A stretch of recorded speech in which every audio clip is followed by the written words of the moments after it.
Ladies and gentlemen, my wonderful friends, I have a question to you before we dive into this video. Are we going to take a trip down to the speculation station? Yeah, I think the answer is yes, because today, what I wanted to do was talk about the Detroit Red Wings and the recent debut of Nate Danielson. You're seeing it right here on the screen. Danielson has been a pretty important and noteworthy prospect for the Detroit Red Wings and their systems. 21-year-old guy, 6'2", 187, right-handed player, center right wing, drafted by Detroit in the 9th overall spot in the 2023 NHL Entry Draft. Now, we've been clamoring and raving about Danielson for quite a while now. The past few years have been filled with a lot of prosperity for this guy in the WHL and in the AHL. But recently, Danielson finally was able to get his legs back under him and come back from injury. He started out the season with 5 points in 4 games with the Grand Rapids Griffins, which, hey, I don't know about you, but I think over a point per game in the AHL for a 21-year-old is pretty good. Eventually, Danielson got called back up, and he did play his first NHL game of the year against the Chicago Blackhawks. Now, this was really interesting because if you remember just some of the history with Nate Danielson, he was a WHL guy, and he was one of the top prospects in the draft in which he was taken, but another one of the top prospects in that same 2023 draft was none other than Chicago superstar Connor Bedard. And that has been chronicled a bunch. Danielson was 2023, so was Bedard. They were both in the WHL, and Connor Bedard even said that, hey, Danielson is the guy that was the most difficult player to play against in his draft-eligible year. Out of all the centers and all the other two-way forwards that the WHL housed, none were more difficult for Connor Bedard than Danielson. It's almost like a decade ago when Vancouver Canucks fans thought that Andrew Castle's son Cole Castles would have been the Connor McDavid kryptonite, but that's a conversation for another day. Anyways, Nate Danielson did make his debut in this hockey game. The Red Wings lost 5-1. We did speak about this yesterday, the quote-unquote problem with the Detroit Red Wings. Connor Bedard, to his credit, did go out there and have himself an impact. He had a goal and 3 assists in 17 minutes and 55 seconds of ice time. Meanwhile, if you head over to Danielson, he had 15-16 of ice time, 0 points, but he did get 4 shots. So, pretty nice NHL debut, I would say. Obviously, you want to see better circumstances surrounding the debut. You want to see results. You would like to see a first NHL goal or something like that. But it's fine. Nate Danielson's a good prospect. He'll have a bunch more meaningful games to come. But the reason we are making this video is because of Todd McLellan and the comments that he made after the game concluded. You see, this was a video posted on Twitter that was quite noteworthy. He goes out there and talks about Nate Danielson saying this: "We wanted to see him now, so we could make some decisions perhaps on some other players." Now, head coach Todd McLellan does say in the clip that, yeah, if Nate Danielson was just healthy, if he just wasn't going through the things that he was going through, he probably would have started the year out, or he would have been utilized earlier, but he had to recover, so, it wasn't really anybody's decision, or it wasn't really up to anybody to keep him down.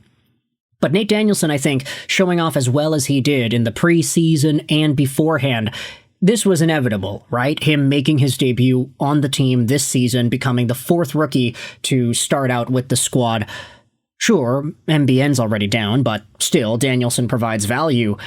And you had Brad from the Wing Wheel podcast going out there and saying this: Todd McLellan is saying the quiet part out loud. I like it. Let's go out there and read some of the replies here on this Twitter thread. Top comment says, "As you know, the Wings are in the process of turning this thing over to the kids. It's almost their team now, but not quite. But the transition is filled with inconsistency, as youngsters often play well enough to lose, but if you see effort and guys getting better, it's great to see. Another reply says, the Red Wings need to shake up the roster. Some guys are not buying in. It's time to ship some guys out. My worry here is that McLellan has already kind of played the card of calling the team out in the media, so I worry that it becomes perhaps less effective if it is used too soon or too frequently. And I guess that's literally what he is doing in the commentary that he makes here, saying, yeah, the team isn't good enough, our guys are not playing well enough, so we'll evaluate the youngsters and debate whether or not they're good enough to take over some of the spots of the guys that are already on the team. Essentially saying that, yeah, put up or shut up. If you want to stick around with this team, you got to play better.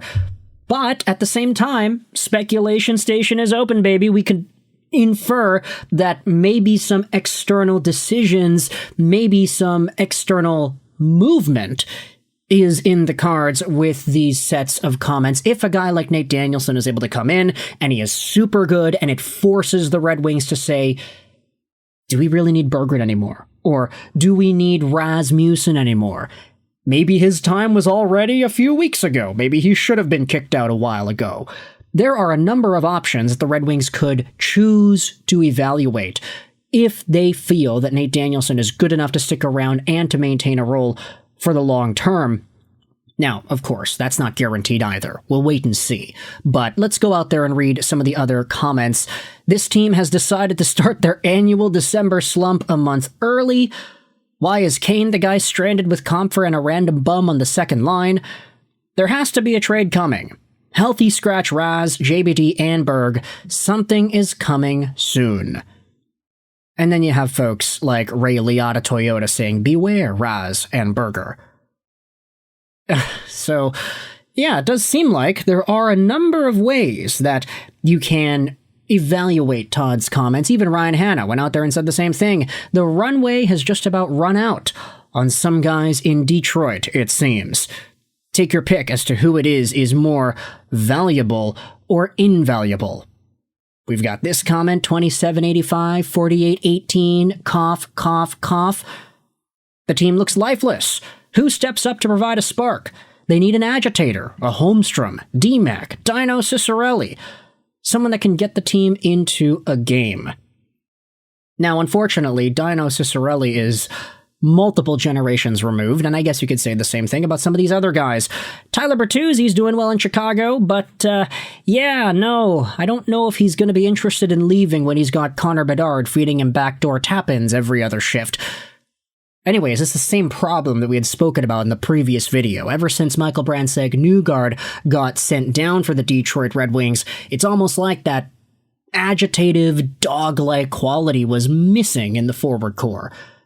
And sure, there were some other guys coming back in. Of course, Nate Danielson is back and Patrick Kane is back. But, Nate Danielson's more of a two-way refined center with defensive responsibility antics. Not necessarily one of these players that's going to be heavy on the forecheck and always committing to playing deep into the corners. That's not necessarily the role of a two-way defensively minded center. Patrick Kane definitely doesn't do that. That's not his bread and butter at all. If he's producing points, then okay, there's value there, but nobody's really producing points on the Red Wings anymore.